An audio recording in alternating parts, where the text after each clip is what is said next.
अस्सलाम वालेकुम। आज हम जो पढ़ने जा रहे हैं वो है बायोलॉजी 9th क्लास में जो सेल साइकिल चैप्टर है उसका पहला टॉपिक सेल साइकिल। हम लोग बायोलॉजी का एक टॉपिक बायोलॉजी 9th, इसी में हम फर्स्ट ईयर को भी कवर करेंगे इंशाल्लाह। सेल साइकिल पढ़ रहे। What is cell cycle? Previous chapter में हमने 4th चैप्टर में ये पढ़ लिया है कि सेल क्या होता है, उसकी ऑर्गेनेलिस क्या होती हैं और वो किस तरह से वर्कआउट करती हैं, उनका फंक्शन क्या होता है। आज हमने सेल साइकिल पढ़ना है। सेल साइकिल का मतलब ये होता है कि सेल जो है इसका अपना पूरा साइकिल कंप्लीट करता है। मतलब ये कि एक इवेंट्स की जो सीरीज़ है, सीरीज़ ऑफ इवेंट्स, अगर इसको हम डिफाइन करते हैं तो इस तरह से कि सीरीज ऑफ इवेंट्स की सीरीज होती है, series of events until it divides, until a cell divide होता है, अंटिल इट डिवाइड्स। जब तक ये डिवाइड होता है तब तक जो सीरीज इवेंट्स की हो रही होती है उसको सेल साइकिल बोलते हैं।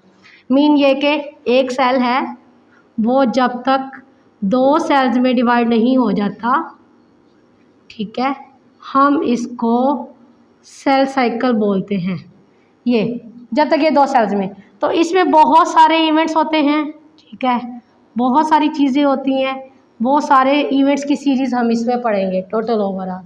तो ये हमारे पास सेल साइकिल होती है, series of events until it completes its mitosis. Actually में ये जब तक अपनी माइटोसिस या मियोसिस कंप्लीट नहीं कर लेता तब तक जो है इसको सेल साइकिल बोलते हैं, उन तमाम इवेंट्स को। और इसमें हमारे पास जो सेल जब तक डिवाइड नहीं होता। जब हम इसकी बात करते हैं फेजेस ऑफ सेल साइकिल, तो जो फेजेस हैं सेल साइकिल की, फेजेस ऑफ सेल साइकिल, हाँ जी, जब सेल साइकिल की बात करते हैं तो हम इनको 2 मेजर फेजेस में डिवाइड करते हैं। नंबर 1 है इंटरफेज। सबसे पहली जो है वो हमारे पास है इंटरफेज एंड नंबर 2 है हमारे पास माइटोटिक फेज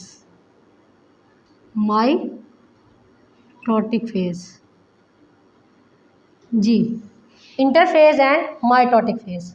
इंटरफेज जो होती है वो कम से कम जो है वो 90%, ये जो इंटरफेज होती है ये सेल का 90% होती है, और माइटोटिक फेज जो होती है वो सेल का 10% होती है। सेल साइकिल का 90% इंटरफेज होता है, सेल साइकिल का 10% माइटोटिक फेज होता है। क्योंकि माइटोटिक फेज में सेल डिवाइड होता है, इसको हम एम फेज भी बोलते हैं, इंटरफेज। ज़्यादा टाइम ड्यूरेशन जो होता है, एक सेल 24 आवर्स में, 1 cell completes its cell cycle in 24 hours में ये कंप्लीट करता है अपना सेल साइकिल। लेकिन इस 24 आवर्स में से ये जो है 23.5 आवर्स यहाँ इंटरफेस को देते हैं, 23.5 आवर्स। 23.5 आवर्स का मतलब ये है कि ये टोटली जो है 24 घंटों में से सारा टाइम इंटरफेस को जाता है, और जब ये हाईली मेटाबॉलिक एक्टिविटी में से ग्रो कर रहा होता है तब जो है ये जस्ट 30 मिनट्स में माइटोटिक फेज देता है, 30 मिनट्स में डिवाइड होता है। माइटोटिक फेज की कितनी? 30 मिनट्स ओनली। तो इस तरह करके ये 24 आवर्स में अपनी सेल साइकिल को कंप्लीट करता है। एक जो ह्यूमन सेल है, ठीक है, वो 24 आवर में एक सेल जो है वो 2 में डिवाइड हो जाता है, माइटोसिस देता है। और इंटरफेस जो है वो हाई मेटाबॉलिकली एक्टिव रहता है। जैसे ये अपनी एक्टिविटी कंप्लीट करता है और अगर उसने ग्रो करना है सेल ने, then it completes its mitosis. Otherwise ये जो इनहिबिट हो जाती है सारी चीज़ और वहीं पर वो रुक जाता है और वो G0 फेज में चला जाता है। अब इंटरफेस की बात करते हैं। जो इंटरफेज है हमारे पास वो आगे हमारे पास जाता है एक होती है इसकी G1 फेज़, मज़ीद इसको डिवाइड किया जाता है G1 फेज़, और इसके अलावा S फेज़, और इसके अलावा हमारे पास है G2 phase, G2 phase. G1 को बोलते हैं गैप फर्स्ट, फर्स्ट गैप बोलते हैं। S फेज़ को बोलते हैं synthesis phase.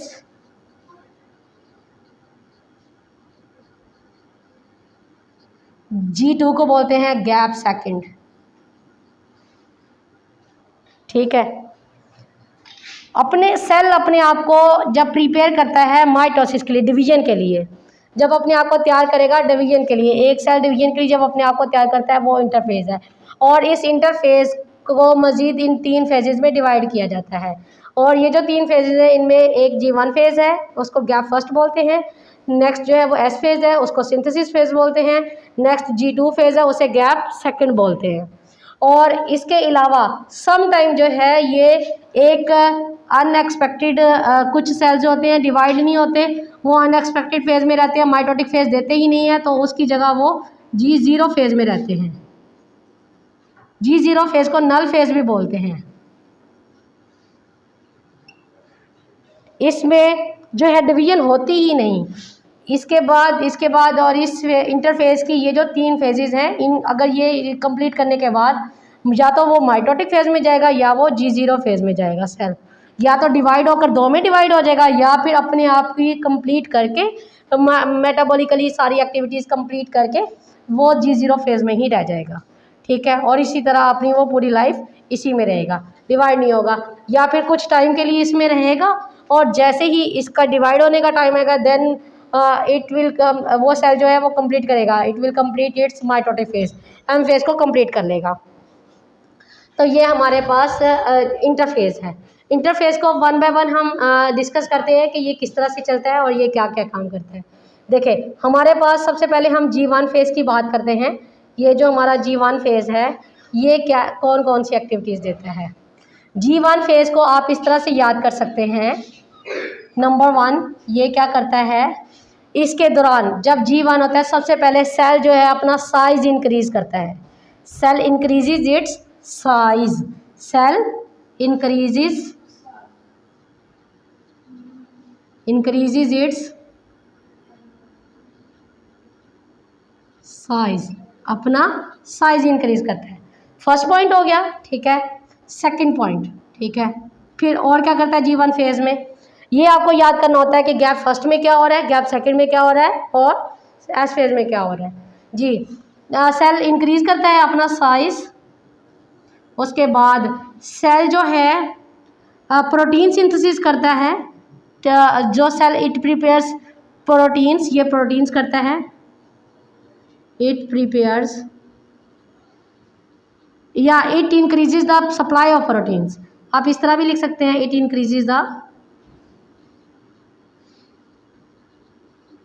Increases the supply of protein. जी, ये जो मैं आपको पॉइंट्स बना के दे रही हूँ, ये आप राइट कर लें, और इसी तरह आपने पेपर अटेम्प्ट करना है और याद करना है। बुक से आपको पॉइंट्स बनाने अगर मुश्किल हो जाते हैं तो। जी, it increases the supply of protein. ठीक है। नंबर 3 क्या करेगा, it double its number of organelles, अपनी नंबर ऑफ ऑर्गेनेलिज को बढ़ा लेगा। ठीक है। It increases the number of organelles,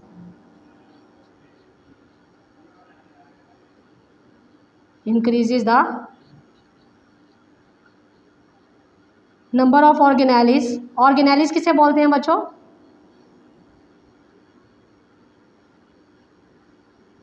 नीचे देखना, वीडियो बंद है, इसमें नीचे यहाँ से चले। ये नंबर ऑफ ऑर्गेनेलिज डबल कर लेगा। क्या करेगा, नंबर ऑफ ऑर्गेनेलिज डबल कर लेगा। चले, ऑर्गेनेलिज क्या होती हैं ये आपको अच्छी तरह पता है, माइटोकॉन्ड्रिया और राइबोसोम्स वगैरह, वो डबल कर लेगा। जब हम S फेज़ की बात करते हैं, जहाँ पर हमारे पास S फेज़ की बात आती है, तो क्या होता है,